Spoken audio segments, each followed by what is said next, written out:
નમસ્કાર વિદ્યાર્થી મિત્રો, સ્વાગત છે તમારું સ્કાયલાઇન એજ્યુકેશનમાં. બરાબર, પ્રથમ પરીક્ષા અસાઇનમેન્ટ 2024 ધોરણ 9 વિષય છે સામાજિક વિજ્ઞાન સેક્શન બીમાં આજે આપણે જોઈશું પ્રકરણ નંબર 14 અને 15. બરાબર, 1 થી 4 બરાબર 8, 9 બધા જ ચેપ્ટરનું આપણે સોલ્યુશન જોયું. બરાબર, જો તમારે એની PDF ડાઉનલોડ કરવી હોય તો તમને ડિસ્ક્રિપ્શન બોક્સની અંદર લિંક મળી જશે.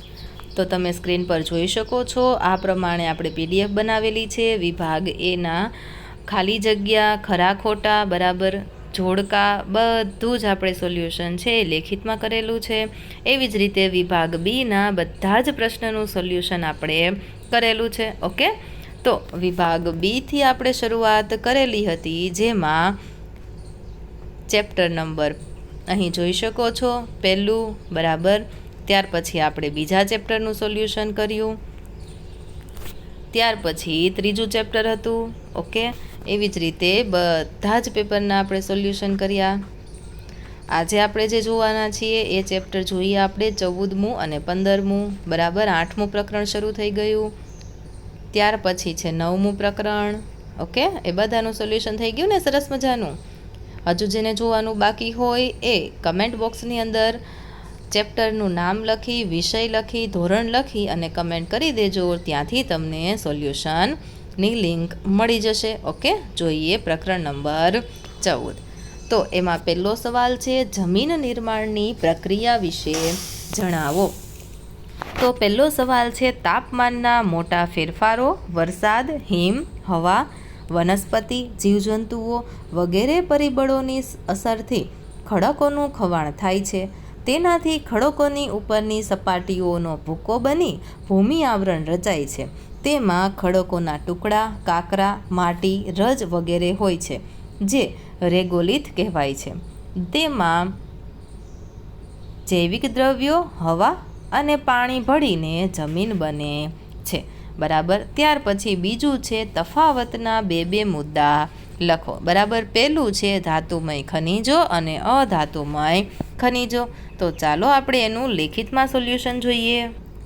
તો અહીં મુદ્દા પાડી અને તમને તફાવત લખેલો દેખાય છે. બરાબર, 2 ગુણનો પ્રશ્ન છે તો આપણે અહીં 4 મુદ્દાઓ લખીને આપેલા છે. તો આ રીતે સારા અક્ષરે તમારે આ તફાવત લખવાનો છે.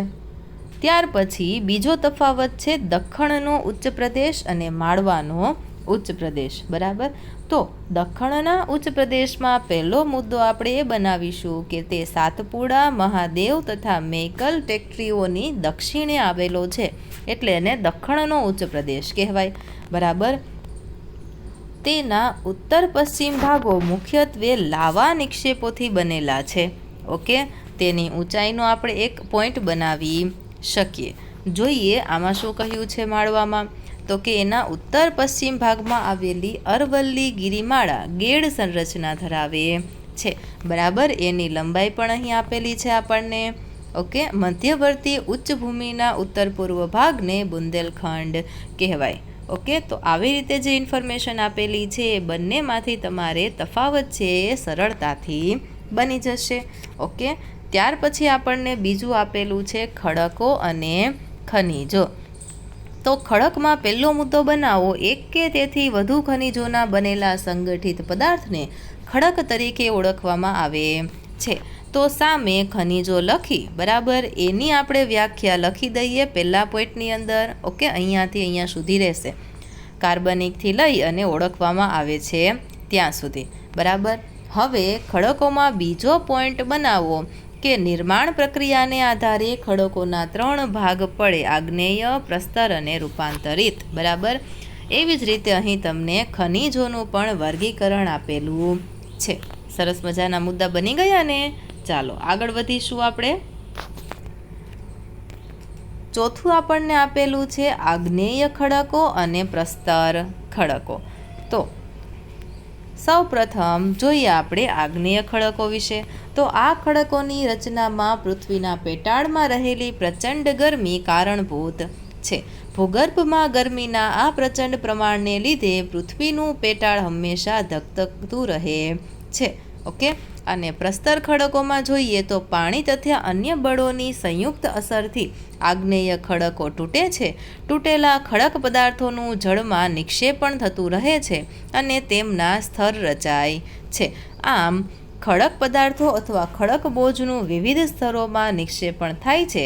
સર્વપ્રથમ રચાયેલા અને સૌથી નીચે રચાયેલા સ્તર ઉપર તેની ઉપર બનેલા સ્તરોના વજનના લીધે નીચલા સ્તર દબાય છે. કાળક્રમે સ્તર રચના ધરાવતા ખડકો તૈયાર થાય છે. તો આવા ખડકોને શું કહેવાય? તો કે પ્રસ્તર ખડકો કહેવાય. એના ઉદાહરણ તમે અહીં જોઈ શકો છો. બરાબર, એવી જ રીતે આમાંથી પણ એ રીતે ઉદાહરણ શોધી અને તમારે બીજો મુદ્દો પણ બનાવવાનો રહેશે. ત્યાર પછી પાંચમું આપેલું છે પૂર્વ ઘાટ અને પશ્ચિમ ઘાટ. બરાબર, તો એના તો મેં મુદ્દા પાડીને જ અહીં આપેલું છે. પહેલું, આ મેદાન ઓડિશાના પૂર્વ તટથી છે કન્યાકુમારી સુધી ફેલાયેલું છે. પશ્ચિમ તટમાં શું આવશે? તો કે ગુજરાતથી કેરળ સુધી છે. બીજો મુદ્દો, તે પશ્ચિમના તટીય મેદાન કરતાં પહોળું છે અને આમાં લખીએ તો તે માત્ર ગુજરાતમાં પહોળું અને અન્ય ભાગોમાં સાંકડું છે. અને ત્રીજો મુદ્દો પણ અહીં લખેલો છે. ઓકે, ચાલો. ત્યાર પછી છે ખદર અને બાંગર. એ જમીનો વચ્ચે મુખ્ય તફાવતો કયા કયા છે? બરાબર, એ તો આપણે લખીએ. ખદર જમીન નદીના તટની નવા કાપની બનેલી છે, જ્યારે બાંગર જમીન નદીના જૂના કાપની બનેલી છે. બીજો મુદ્દો લખી દેવાનો. ખદર જમીન રેતાળ અને આછા રંગની હોય છે, જ્યારે બાંગર જમીન ચીકણી અને ઘેરા રંગની હોય છે. ત્યાર પછી ચોથું છે ખડકોનું વર્ગીકરણ. બરાબર, બુકની અંદર આપણને સરસ મજાનું ખડકોનું વર્ગીકરણ આપેલું છે.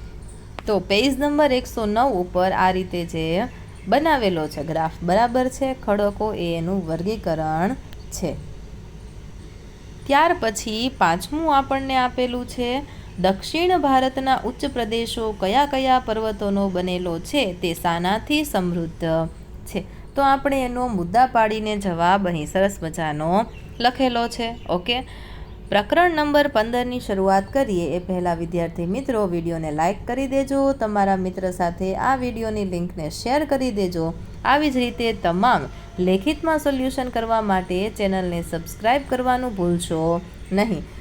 તમારી શાળાનું નામ અમને રેડ હાર્ટ સાથે જરૂરથી કમેન્ટમાં જણાવજો. અને હા, આ PDF જો તમારે જોઈતી હોય તો તમે PDF લિંક કરી અને તમે કમેન્ટ કરજો, અથવા તો ડિસ્ક્રિપ્શન બોક્સ, કમેન્ટ બોક્સ, એમાં પણ PDF ડાઉનલોડ કરવા માટેની લિંક આપેલી છે. ઓકે, તો ત્યાંથી ડાઉનલોડ સરળતાથી તમે કરી શકો છો. પ્રકરણ નંબર 15 અહીં આપેલું છે. એના ટોટલ 10 સવાલો છે. બરાબર છે, વિભાગ બીનું સૌથી છેલ્લું ચેપ્ટર. તો એમાં પહેલો સવાલ છે કૃષ્ણ અને કાવેરી બેસિનની વિસ્તૃત માહિતી આપો.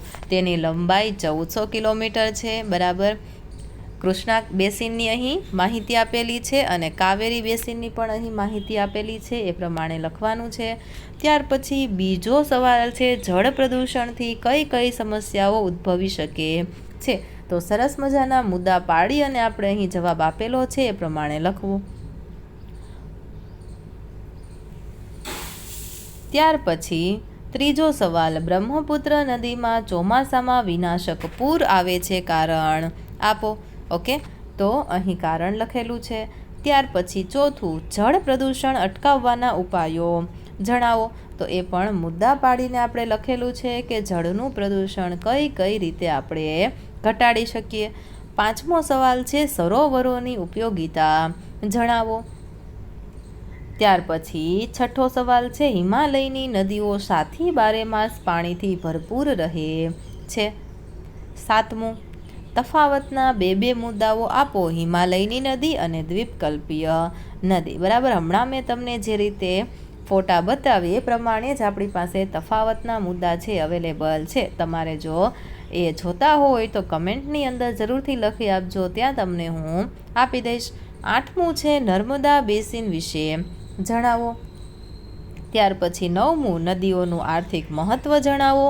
અને 10મું, ગોદાવરી નદીને દક્ષિણની ગંગા શા માટે કહે છે.